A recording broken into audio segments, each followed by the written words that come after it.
안녕하세요. 여러분의 지식 탐구를 돕는 심층 분석 시간입니다. 오늘은 맥킨지 2025년 보고서를 가지고 왔는데요. 확확 변하는 중국 소비 시장, 특히 뉴 노멀 시대의 최신 트렌드를 한번 파헤쳐 보겠습니다. 중국 시장 보시는 분들이라면 정말 꼭 아셔야 할 내용이죠. 네, 맞습니다.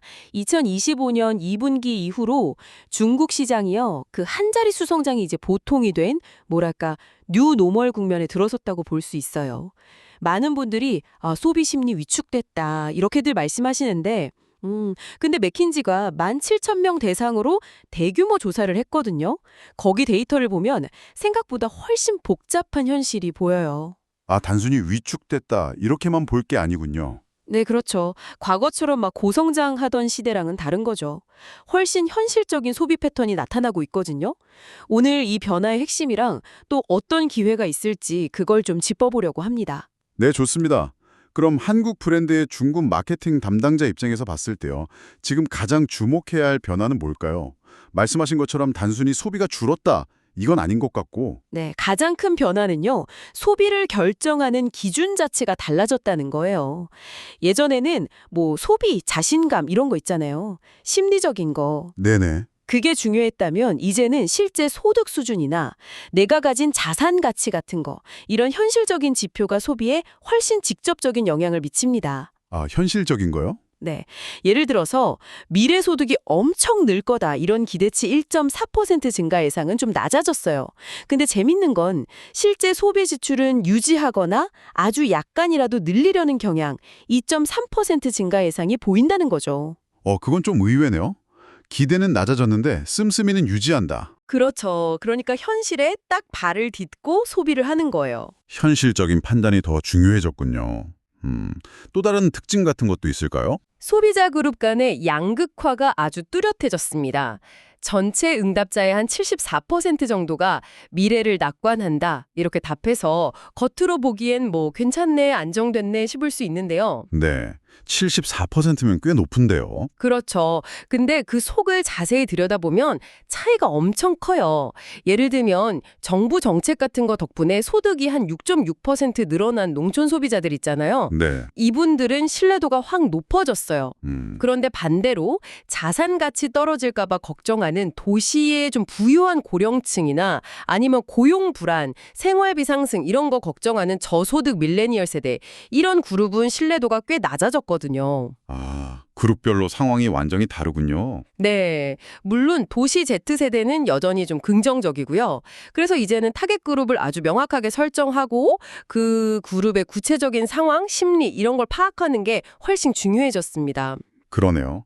그리고 마지막으로 또 소비자들이 이 뉴노멀이라는 상황 자체를 그냥 받아들이고 있다는 점도 좀 흥미로운 것 같아요. 네, 맞아요. 불확실성이 그냥 일상이 된 거죠. 이제 GDP 5%대 성장, 이게 현실이구나 받아들이고 그 안에서 막 무조건 허리띠 졸라매고 이런 게 아니라요. 주어진 여건 안에서 어떻게든 합리적으로 소비하면서 삶의 질을 추구하려는 그런 모습을 보이고 있어요. 이게 바로 뉴노멀 시대에 적응하는 방식인 거죠. 네. 말씀해주신 이런 변화들을 생각해보면 우리 한국 브랜드들이 좀 파고들 만한 기회는 어디에 있을까요? 어떤 점을 공략하면 좋을까요? 그거 정말 중요한 포인트인데요. 첫째는요, 소비자들이 점점 개인적인 성취, 그리고 삶의 질 향상, 여길 가치를 두고 있다는 걸 활용해야 합니다. 아까 제가 도시 고소득층 신뢰도가 일부 좀 떨어졌다고 말씀드렸잖아요. 네. 근데 이분들 중 상당수는 오히려 삶의 질을 높이려고 지출을 늘릴 의향 2.6% 증가를 보여요. 오, 신기하네요. 그러니까 우리 제품이나 서비스가 어떻게 개인의 만족감, 뭐 행복감, 아니면 성장 이런 거에 기여하는지를 구체적으로 보여주는 메시지. 이게 효과적이라는 거죠. 단순히 제품 기능만 내세울 게 아니라 그 제품이 주는 어떤 경험, 가치, 이걸 강조해야 한다는 말씀이시군요. 정확합니다. 그럼 구체적으로 좀 성장하는 분야는 어딜까요? 네. 역시 경험이나 개인적인 가치를 채워주는 분야가 유망해요. 지출 의향 증가율을 보면요. 교육이 한 6% 가까이로 가장 높고요. 와, 교육이요? 네. 그리고 건강보조식품이나 서비스, 의료 서비스 같은 건강 관련 분야도 한 2% 이상 늘릴 의향이 있다고 나왔어요. 관광이나 외식 같은 경험 소비도 1.5% 이상 늘릴 계획이고요. 네. 애완동물 관련 지출이나 의료 미용 쪽도 1% 이상 성장세고요. 반면에 가전제품 같은 건 오히려 지출을 줄이겠다 이런 응답이 나왔거든요. 아, 가전 쪽은 좀 어렵겠네요. 그렇죠. 그러니까 브랜드 포트폴리오나 마케팅 방향 정할 때 이런 흐름을 반드시 좀 보셔야 합니다. 결국은 진짜 더 세분화해서 접근해야 한다. 이런 결론이네요. 네, 정확합니다. 아까 말씀드린 것처럼 농촌 지역 소비자들이나 Z세대처럼 상대적으로 좀 낙관적인 그룹을 공략한다거나 아니면 건강, 교육, 자기계발 이런 특정 니즈가 아주 강하게 나타나는 그룹들 있잖아요. 네네. 이런 그룹을 대상으로 딱 맞는 맞춤형 전략을 짜는 게 효과적일 겁니다. 이런 트렌드가 실제 시장에서는 좀 어떤 모습으로 나타나고 있을까요? 혹시 뭐 참고할 만한 브랜드 사례나 현상 같은 게 있을까요? 특정 브랜드 사례를 딱 꼬집어 들기보다는요, 보고서가 보여주는 이 현상 자체에 주목하는 게 더 중요하다고 생각해요.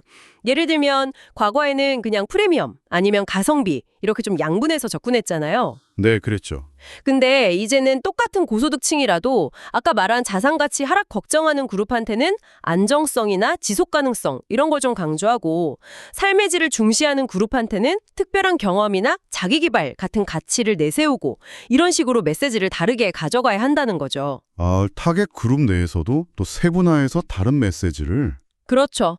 그리고 또 정부의 농촌진흥 정책 덕분에 농촌 소비자 신뢰도가 높아졌다. 이 자체가 어쩌면 해당 지역을 새로운 기회의 땅으로 볼 수 있게 하는 중요한 신호가 될 수 있다는 거고요. 소비자들이 지출 계획 세울 때 더 이성적으로 변했다는 점도 중요해요. 충동구매 유도하기보다는 신뢰할 수 있는 정보, 합리적인 가치, 이걸 제공하는 커뮤니케이션이 훨씬 중요해졌다는 걸 의미하거든요. 네, 알겠습니다. 오늘은 맥킨지 보고서를 통해서 중국 소비 시장의 뉴 너머를 아주 심층적으로 살펴봤는데요. 요약하자면 소비자들이 이제 새로운 현실에 적응하면서 막연한 기대감보다는 실제 내 소득, 내 자산을 기반으로 개인적인 성취와 삶의 질을 추구하는 거죠. 그리고 그 소비 패턴이 훨씬 더 분화되고 합리적으로 변하고 있다. 이게 핵심이네요. 오늘 다룬 내용 외에 더 자세한 분석이나 중국 마케팅 관련 인사이트가 필요하시면요. 골든에이지 인터내셔널 네이버 블로그를 한번 참고해 보시면 좋을 것 같습니다. 아, 그리고 유용한 정보를 정기적으로 받아보시려면 뉴스레터 구독하시는 것도 좋은 방법이고요. 네, 오늘 내용이 여러분께 도움이 되셨다면 저희 유튜브 채널 구독과 좋아요, 댓글과 알림 설정까지 꼭 잊지 마시고요. 자, 마지막으로 오늘 내용을 바탕으로 여러분께 질문 하나 드리겠습니다. 여러분 브랜드는 변화하는 중국 소비자의 개인적 성취에 대한 열망을 어떻게 채워줄 수 있을까요?